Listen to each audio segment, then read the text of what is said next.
everybody. My name is Drew, and I'm a psychotherapist here in New York City. And today we are going to talk about the Enneagram 3 subtypes.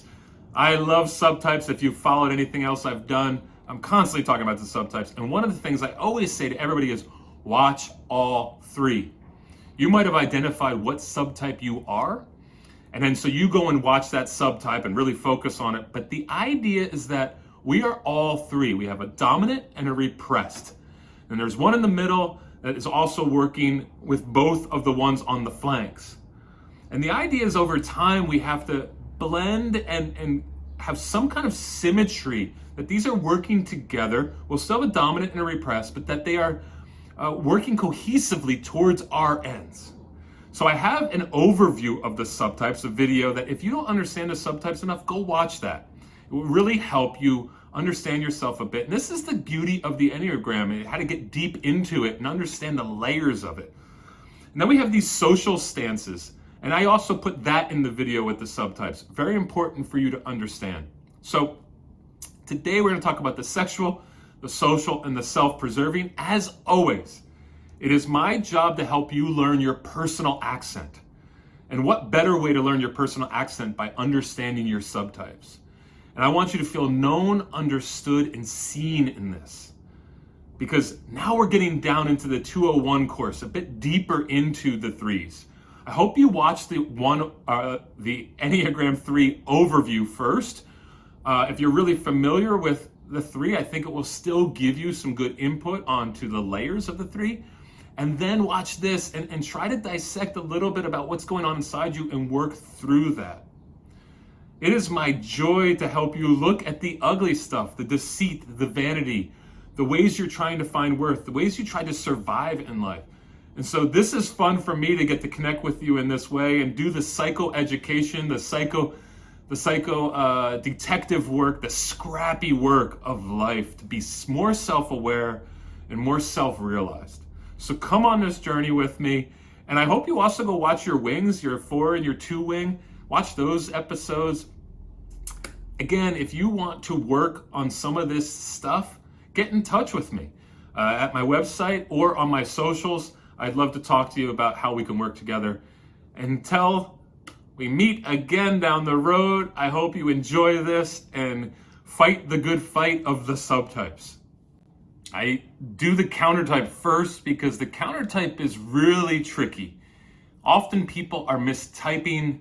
They're getting confused about what type they are because it just doesn't seem to fit the narrative of that type. And so what we'd say in this case is that the countertype is counter-passional. It moves against the passion. It works against it. So it's not obvious for other people to see or for them to see how deceit or vanity is playing a role in their life. So the countertype, the self-preserving 3, moves against vanity and deceit. They end up looking a bit more like a 6 because they're more oriented towards helping, about helping other people's success, about getting off on pushing others further along. However, you guys can be vain about not being vain. That's the deceit there. You're deceiving yourself. So there's usually a lot of functionality. You love when your roles are defined, when your duties are understood.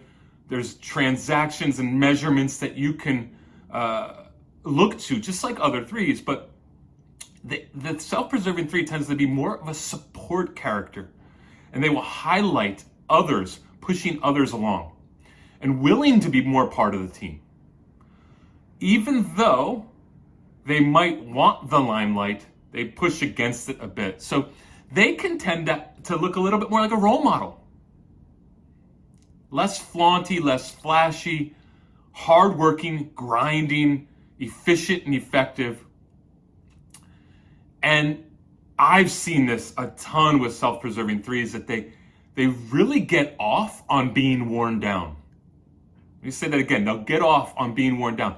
They'll tell you how much they're doing in certain ways and how exhausted they are from helping and pushing the project forward. And in that, you can kind of see the threeness come out. They tend to be more introverted and reserved than the other two types. Still gregarious, still able to communicate pretty well, but just a bit more reserved and introverted than the other two, just like most self-preservers would be. But still, there's that grinder there. They're quietly competitive. They might be not overtly competitive, not looking in the mirror as much, but they are worried about winning still. And that might give it away also. You could see that if you're looking close enough, that the competition's there. Now, one of the beautiful things of a self-preserving three is they're very generous, often giving, often supporting. So notice that, but still, as we move through this self-preserving threes, know that you are still working towards truthfulness and authenticity. There is still a part of you that's pushing to be the best and worried about being worthless or not valuable enough. That's still there. So as we move forward, watch all three. I always tell you guys that. Watch all three, because it can be really important here to understand how you interact with your other subtypes. What's your second and third, and how they influence this self-preserver part of you, and how that shows up in the world. And then you have to be really honest with yourself about that deceit and your desire for vanity. So let's keep moving forward here. The self-preserving three is a bit more polished and productive. Reserved more than the other two, as I said, but can be very self-sufficient. They can be solo artists, but I don't mean that they don't work well with groups. It's just that they have this experience internally that to get it done right, I have to do it myself. And also combined with, if I draw too much attention to myself, you'll zap me of my energy because you'll need too much from me. So you might actually see them kind of be distant from the group, but also very supportive of the group. It's kind of a complicated conundrum there, is that they're very group oriented in, like, I want to raise others up, but they will distance themselves a bit so they don't have their reserves taken away.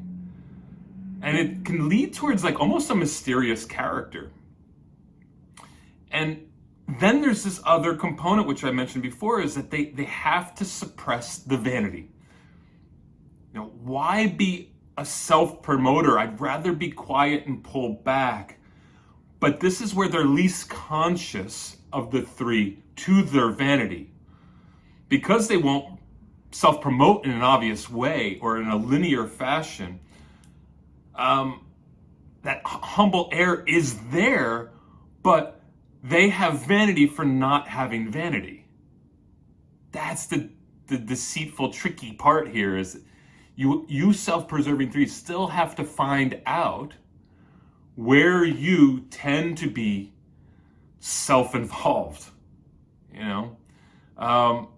Even though you're saying be successful, but don't be so flashy, you're a bit vain about that. So being vain in an obvious way, which you're trying not to do, will disrupt your ethics and your values that you've prioritized. You're getting off on helping others, on being a support system, on having the right goods for other people. But the deceit there is to yourself. You're overvaluing this humble approach, but still there's that drive inside to do what the other two do also. Now, we've come up with this term, the company man, for the self-preserving three. I think this is a tricky one because I've seen a lot of leaders of companies or organizations, or just great leaders in general, who are self-preserving threes, and they don't really resonate with this idea of company man. And I think because the company man seems like the lackey, like the person who will do anything to get the credit by the main leader. I think we have to look at this more complexly here, is that what we mean by company man here, or what I mean by company man here, is that you guys have a difficult time disentangling yourself from your role and your work, even if it is the CEO. You're so entrenched in the work and how it defines you. that you forget yourself.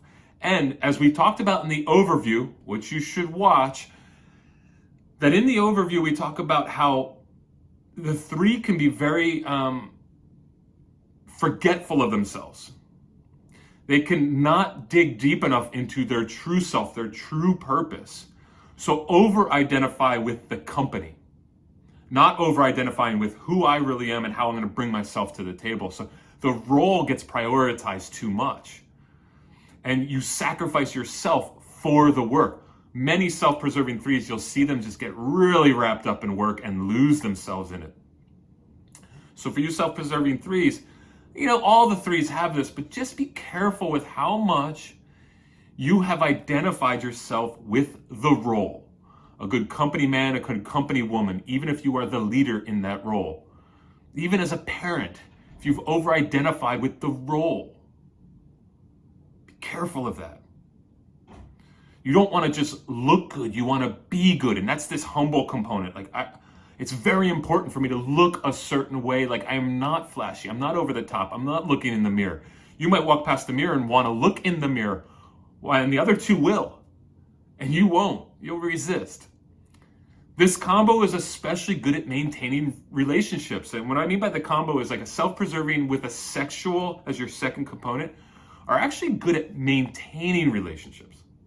You'd think that the social would be kind of the best relationship person there. It's the self-preserver and the sexual. If they're stacked that way, they can be really good at being sticky in relationships because they're very supportive of their friends and they care about friendship. And they also want to be humble in those relationships, but they also have that individual one-on-one type of thing going on. As I said before, if you're so identified with this role, you're going to have a tough time slowing down. This is where you're getting a lot of your worth. So the 3 in general is a hard worker, but the self-preserving 3, with that combination of a fear of security, which we're going to get into now, financial security, material security, can be a double whammy. Then the role and how much you give to it and what you get back from it are very important. So you guys can be most prone to breakdown. I see many self-preserving 3s that just wear themselves out to a heart attack or some kind of physical ailment. And sometimes this is good because it really stops them in their tracks, even if it's a mental breakdown.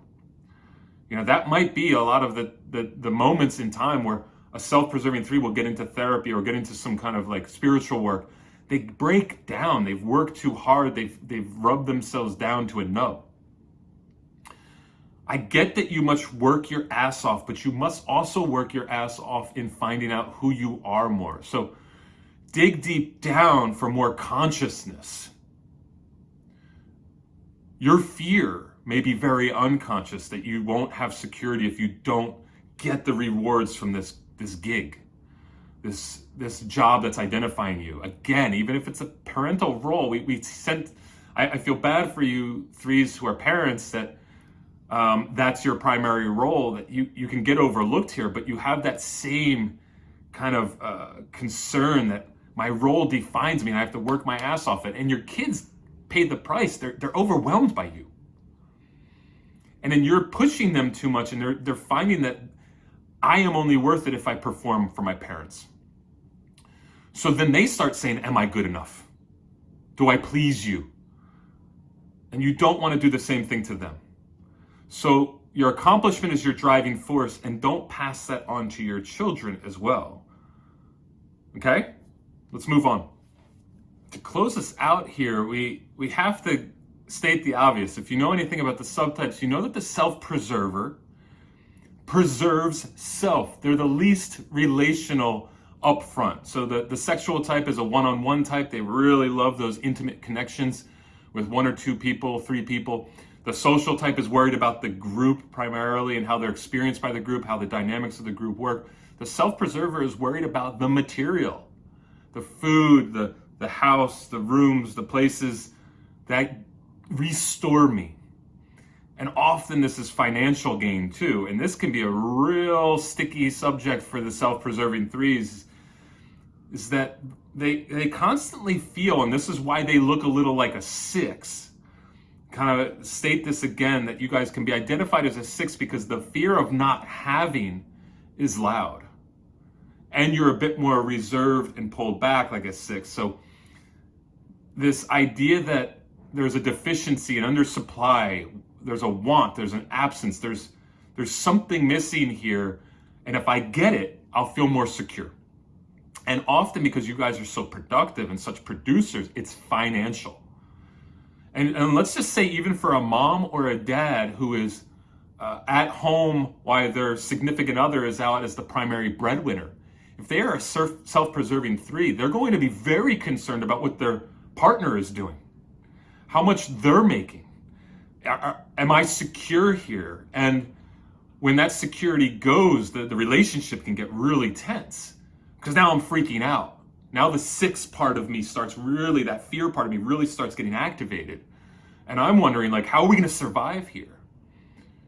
And somebody else might look at this and go, this is a normal occurrence, but that fear of not having enough is there.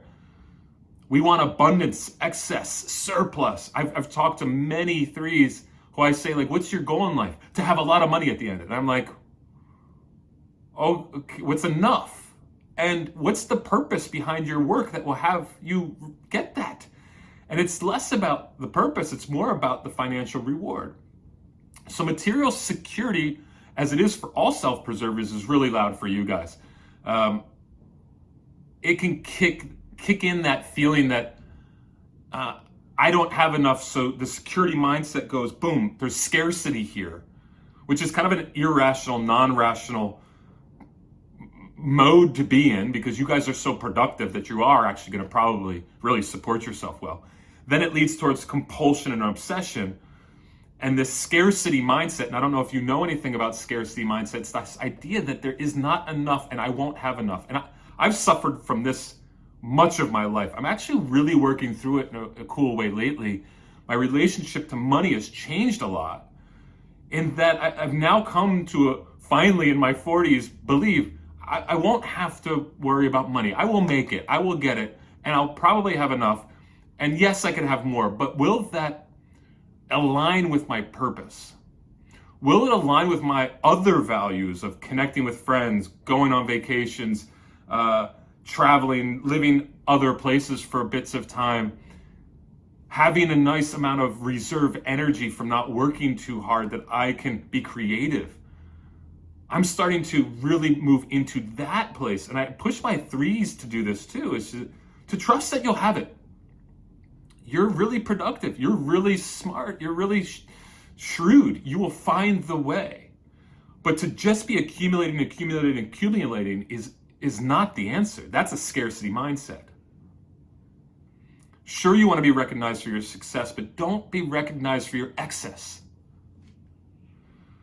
So while your financial and material success is paramount, be really evaluatory of it. Are you deceiving yourself? Again, there's that deceit.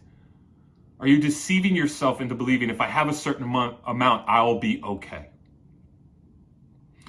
Many 3s in general are motivated by early financial hardship or financial comfort. Many 3s come from a very comfortable background, so they're used to it, so they want more of it. Some come from a very hard background, and of course there's a spectrum there, so that they're trying to never be in that place again. This is where that scarcity mindset's a little bit louder for the self-preserving 3. I think for the person who grew up with a lot, it's less about scarcity, it's more about, can I show people that I am just like what I grew up in? So watch out for the narrative. What is the past narrative that's informing this self-preserving part? Because the self-preserving part was there to protect you. It was your primary way of handling the world. Cool thing about self-preserving 3s, they can have really cool homes and apartments, well designed. They have an attention to detail and to beauty. A lot of them lean into their 4. And they also can really secure financial wealth for others, their family, people around them. They can be very generous. So it's a really cool part. And my hope is that you don't do it just to build your ego up, but you do it out of a place of overflow. And not just overflow financially, but overflow of purpose and of security. So that's the self-preserving threes. Again, please watch all three because you are all three. They're all working together and coordinating together to make you a more whole person. So I would love for you to be in a spot where the three look very similar together. That it's hard to tell which one's operating primary, secondary, and that repressed part.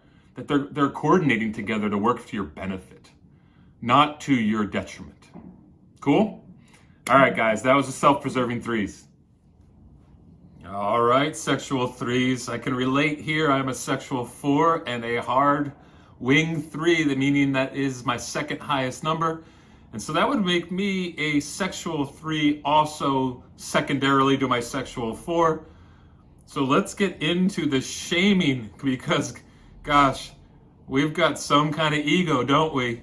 We have to concentrate on how we are being deceptive to ourselves and others, and also where we are being vain. And remember, the threes are dealing with vain constantly, and maybe you sexual threes are most dealing with vanity.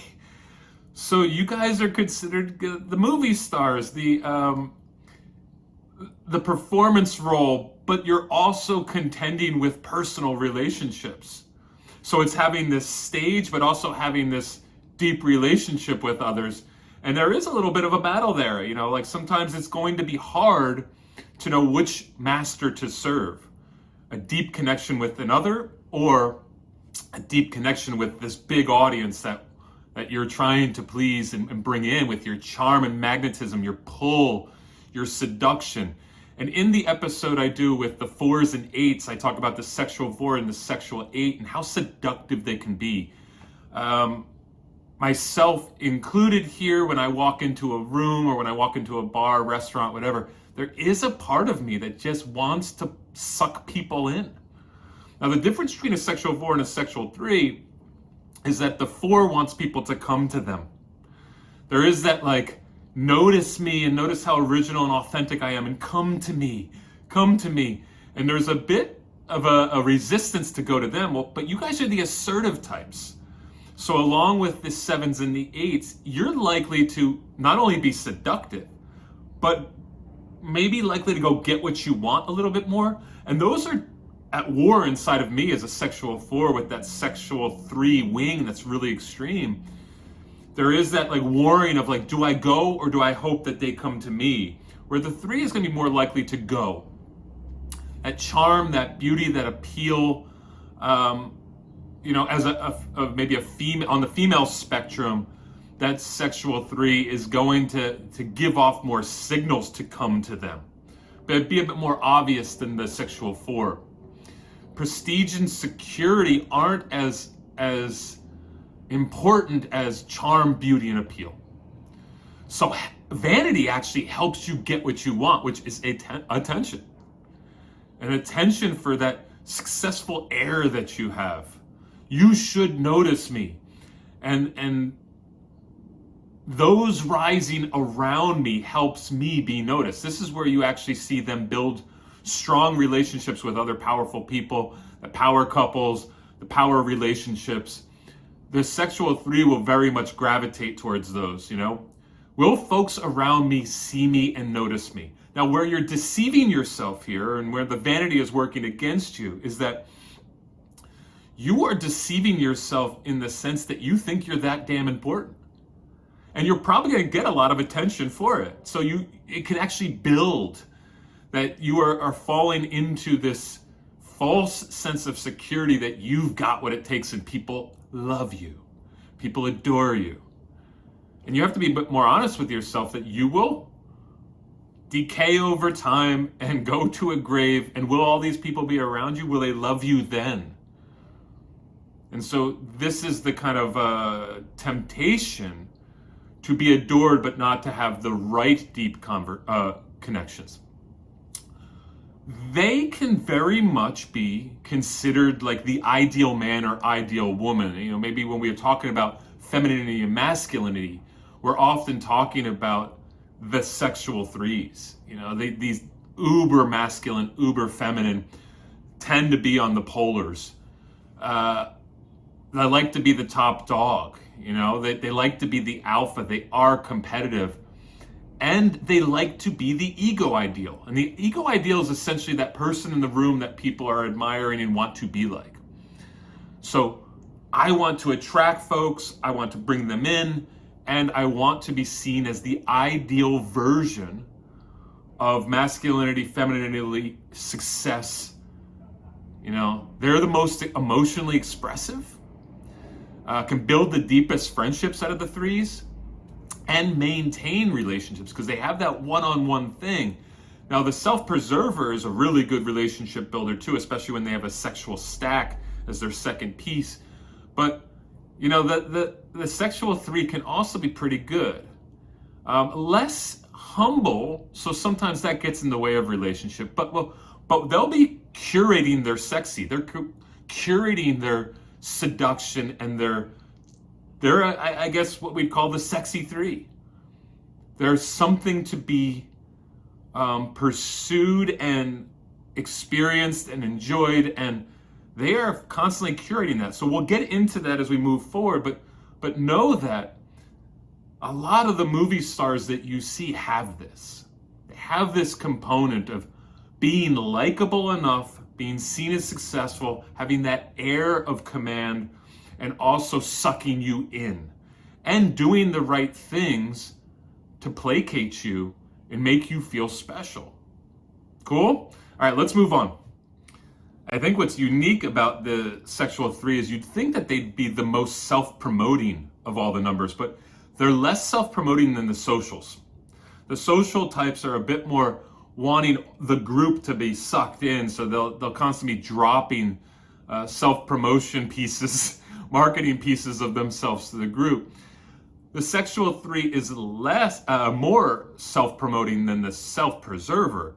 So they fit right in that middle, and they can do a bit more of that show, don't tell. So the desire to be desired, the vanity will follow, and they have to be kind of sexually on, and that sexual radiance, that buzziness. And I don't mean just the desire to have sex, but just something sexy is radiating from them. You'll feel it when walking past some of these folks, that there is this aura being given off that says, dig me, see me, want me. And it's a less talky situation and a more feely situation. They're bringing you in that way.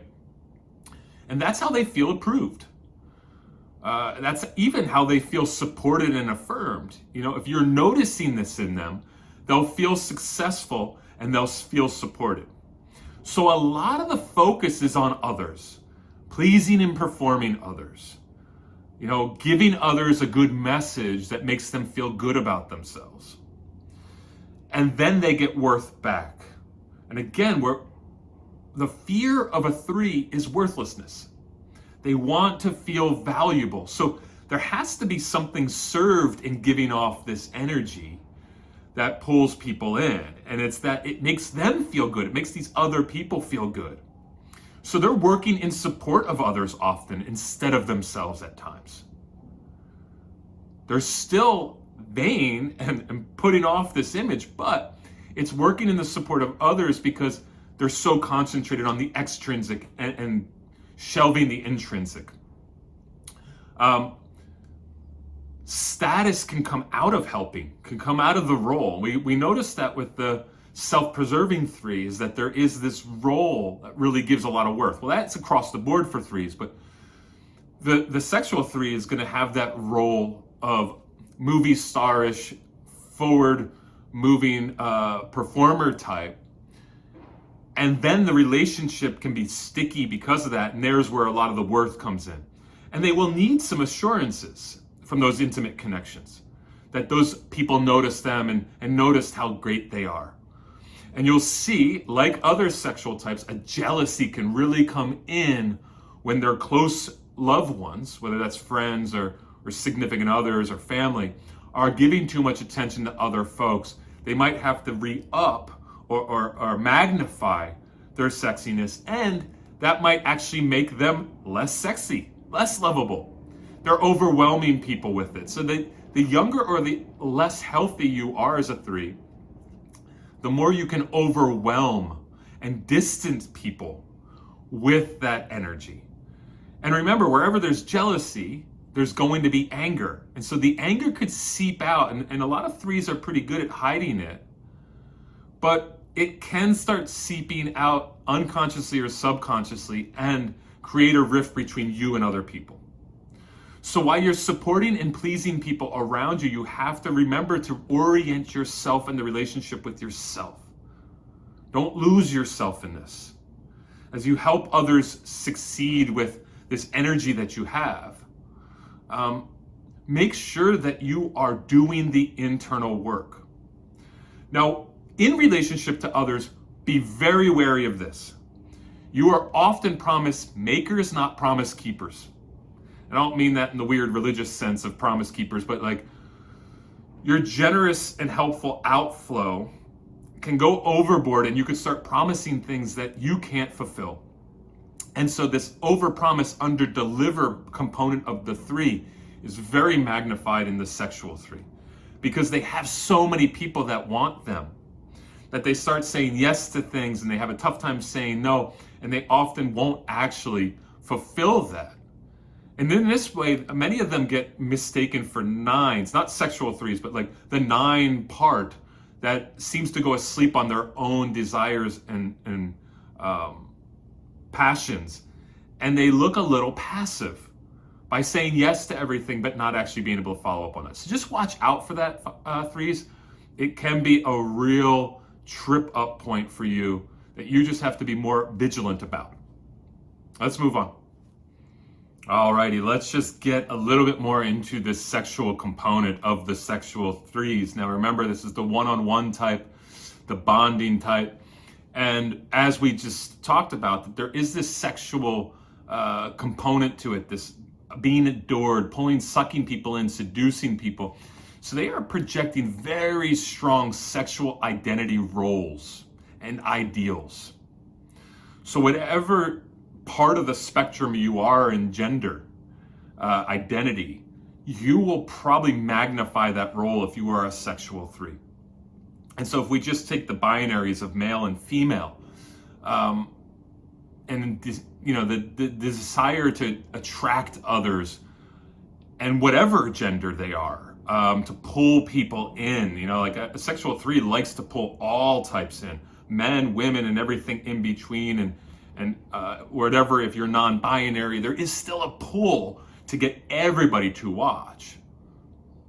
And so we can overcompensate. So the female, if we're going to just take binaries here, can overcompensate beauty and attractiveness, but something might be lurking underneath, which is very predatory and competitive. That looks a little bit more masculine because they're presenting this thing's hiding. But this is where you get a lot of, maybe classically and stereotypically, where we'd have like catty women or mean girls, that movie, the very attractive types who have this rage underneath because they're presenting this, hiding this, but it's coming out.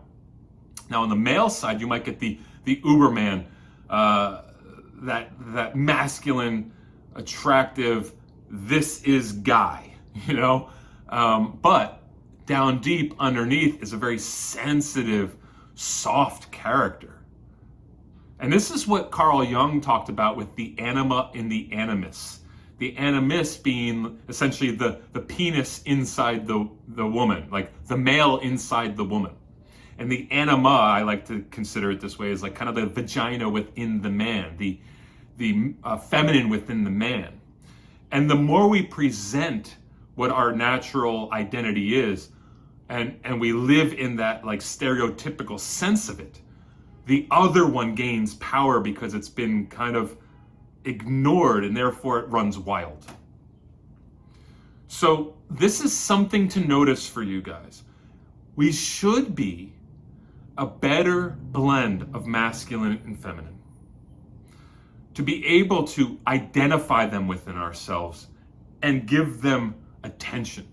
And when we dismiss or suppress certain parts of our sexuality too much, the other part seems loud, but the other one's gaining momentum. Sexual threes, when you are not in a monogamous relationship, many can get around, can be quite promiscuous, because again, there's a lot of attention coming your way. It's hard to beat it off. That's a wrong way of saying it. It's hard to push it away. The sex vibe is out there, and you're going to get some attention. And I understand it's hard to say no to that. So the bounty will be there. And even when you are in a monogamous relationship, watch out, because it can creep up, especially if you are committed to, staying in a monogamous relationship and aren't in an open relationship, that it will be a thing that will tempt you constantly and tempt others. Sexual performance, let's talk about that. The sexual three actually can be someone who has a lot of performance anxiety. Why? Because sex is such a crucial role in their life, they pay attention to it, or pay too much attention to it. And so their performance can be so crucial to their identity that they actually fail in performance at times. This is something you can work on. I don't want to freak you guys out, but it is something that you just need to pay attention to, because that might be that you're overly focused, and you might hear your partner say, be present. Where did you go? Come back to me. Because you're getting too caught up in the performance and you're losing connection. So you have to practice staying in connection in your lovemaking. Sometimes ask the unasked questions. How am I doing? Do you feel connected? Ask your partner that. Or do you feel like I'm drifting off? And partner, be fair with them. Don't always call them out for it. Maybe you talk afterwards, because you don't want to overemphasize this where you're both too caught up in your heads. A lot of things can look sacrificial for a sexual three, but actually in some ways be totally self-involved. So this is one of those areas that we have to just concentrate on a little bit more. The role as lover, that you are trying to pull off the ideal and it might get in the way. And intimacy is to be practiced. Unselfishness is to be practiced. So practice it. It's not that you have to have it all together. We're all self-involved in our own ways, and we're all a bit concerned about our performance in our own ways. You just might be more magnified in that way. And this is where your sense of superiority and worth can actually have be compromised. And it can actually make you pretty human. So this isn't a bad thing. Just work with it a bit. And finally, sexual threes often are not trendsetters, but follow the trends. They are swayed by what's going on, by the social norms, cultural norms. So they are on top of what is cool, what's happening. Fours might be more of those trendsetters, stereotypically, but threes will follow that and make sure that they have the right things that are going on. So when you start seeing stuff pop up on maybe Instagram or in magazines or whatever are the areas of aesthetics that you're looking at, even interior design, whatever, you might notice that a lot of threes will catch on pretty quick, and they will take on that new information and embody it as quick as possible. But often they don't look like they've been wearing it long. I always say this to a friend. I have a lot of friends in the country music industry in Nashville. And when you see the CMA Awards, the Country Music Awards, a lot of singers have their music written for them.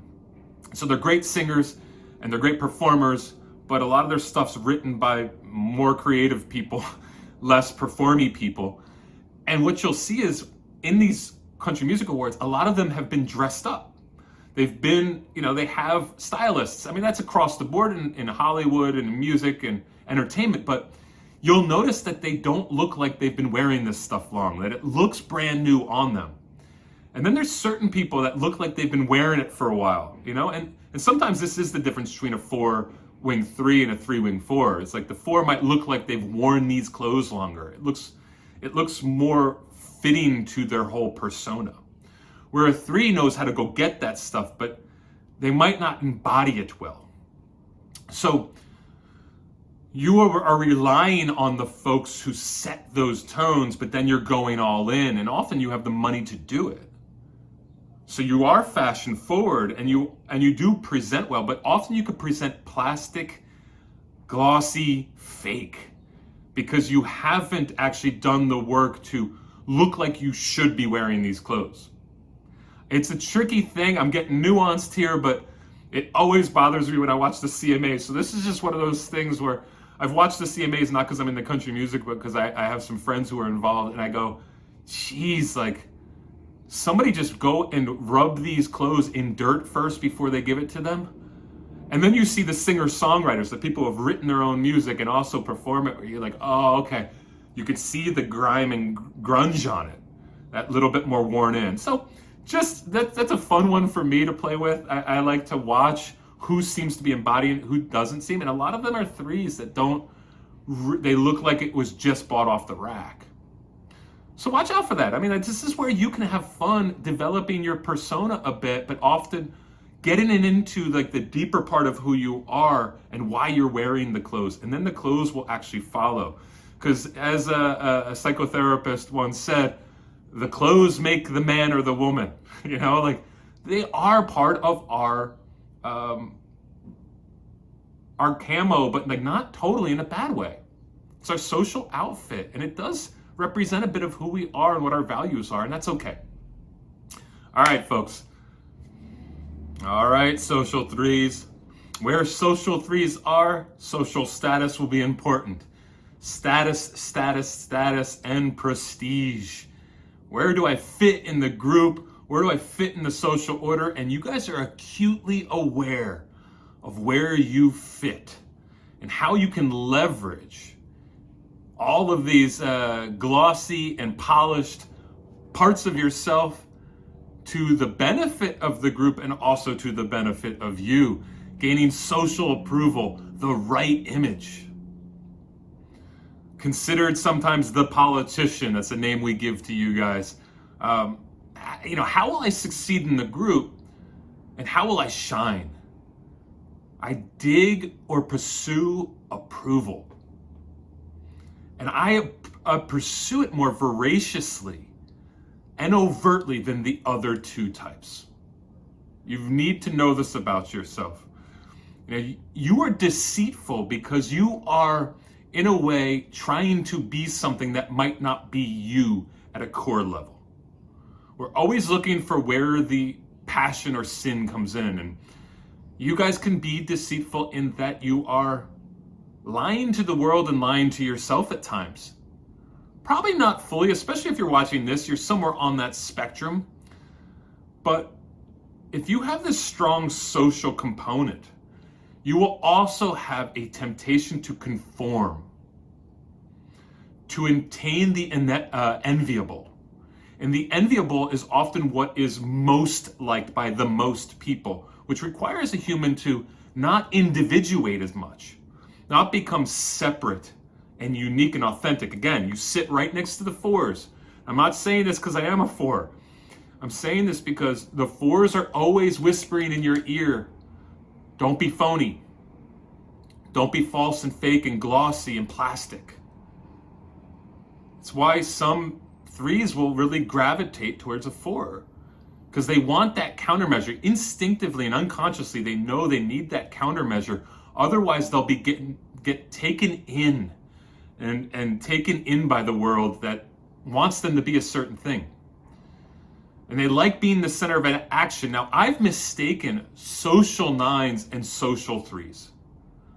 There is a difference. The social three is more competitive, more power hungry, more confident. They might know a bit more of what the group wants out of them. They know the best way to magnify themselves and magnify their gifts, but the social nine is considered the anchor.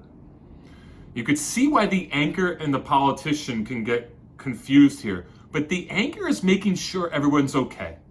And they'll often sit in the middle of groups. I have social nines in my life that if there's 7 people, they are right in the smack in the middle of it with 3 on either side.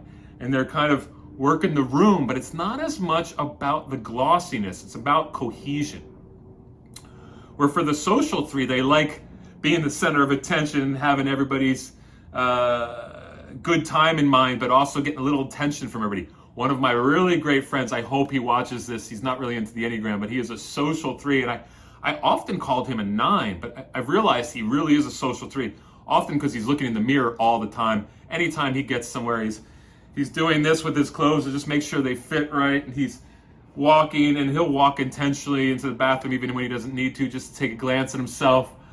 And I'm a hard 3, so we compete sometimes. There's a little bit of a tension between, like a fun tension between us.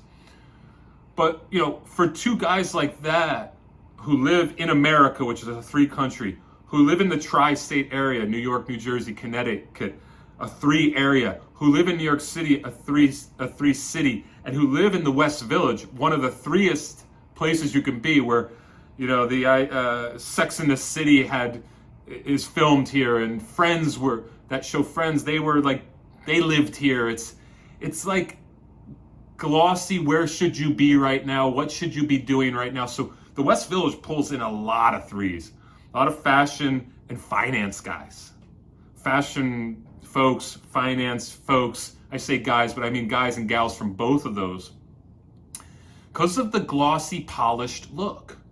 People know me, people like me, I'm friendly, people want to be around me. I walk into a room and I got that confidence and I got that go-getter attitude, and nothing can slow me down, and I can do anything. And that validation that comes from that thrives here. And so when me and my buddy are together, I'm seeing it in him now more and more as I've gotten deeper into the Enneagram over the years, that there is that part of him that just likes to peacock. He likes the group, though. He cares about the group. He cares about what the group is doing and how the group is thriving. But he also he likes walking into the room and doing this and doing that and doing this and doing that. And it's fun to watch. And I love him for it. And actually, I love to bring him along because he is so gluey and jelly that people love to feel his energy. And it actually kind of takes my energy down, my 4 intensity down a bit. I can have fun with him. It's the great part of the social 3.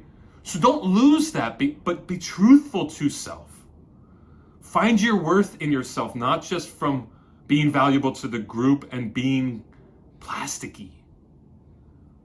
You can still push to be the best, but do it out of a purposeful place.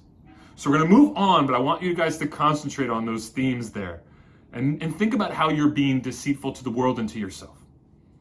All right. Social 3s have ambition on blast, still want to be the best and the top, and they're interpersonally competitive. So you'll notice, like I said before, that there will be a bit of a one-upmanship, hey, if I say that I got attention, they're going to tell me how they got attention. There is kind of a possibility of stealing the limelight pretty quickly. So you social 3s have to be aware of when you will be trying to one-up somebody or not being present with them and listening to what they have to say because you want to get in how you do the same thing and how you did it better. And because of this, you'll use that narrative, those stories of success to climb the social ladder.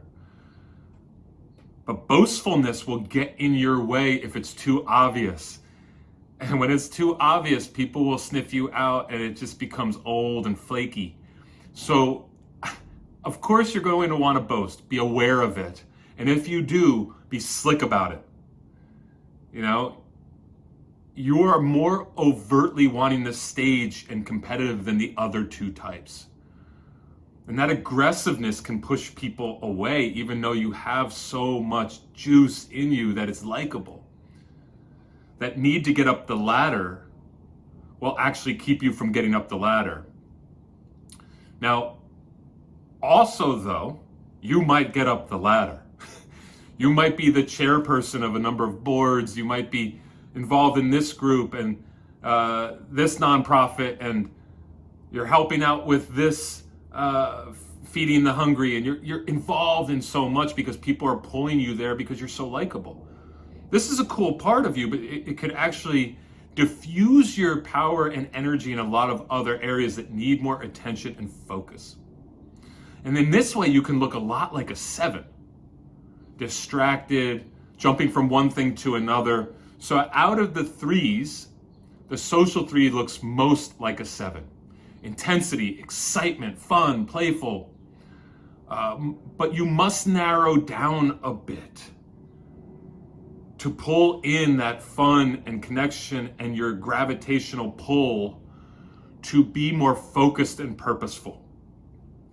And curtail hedonism a bit and your gluttony to get a major job done or be more focused.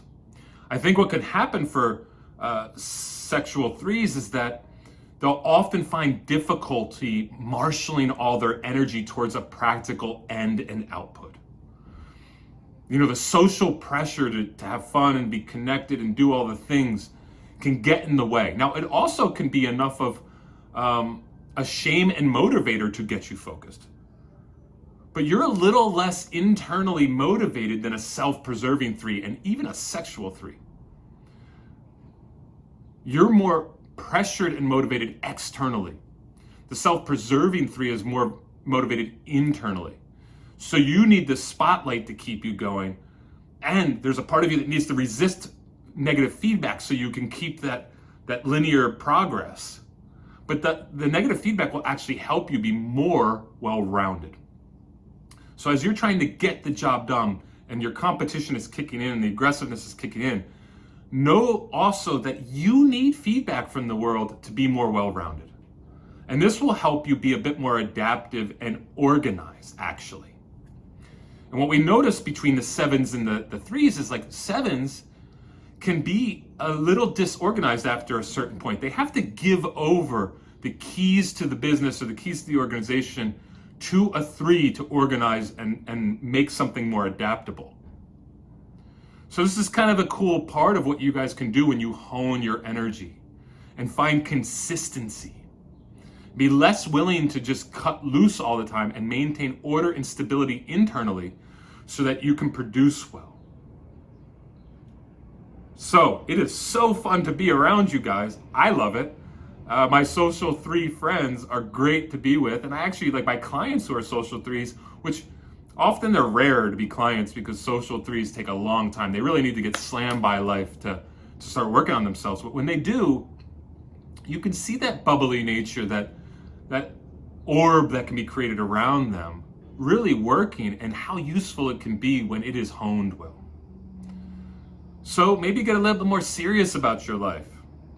Maybe get more serious about your work and find out how to curtail and appreciate the harnessing and underappreciating the moving all over the place and the hedonistic component of it. And I think this could be a really good service for the world when a social 3 is on.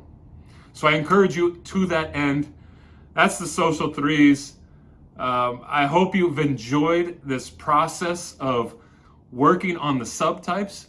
As I always say, check out all 3. The subtypes are so crucial to really understanding what type you are. Again, my name is Drew, and if you need to do any individual work, get in touch with me on my socials and or my website, and we could start digging deeper into this stuff. As I always say at the end of all of these, everything is yet to be done. Everything, in the words of Rainer Marie Rilke. Please subscribe, keep watching. I'm going to put out more content, hopefully, for 3s. And I hope you come on the journey with me. It's going to be a fun ride getting to know ourselves. All right, guys, have a good one.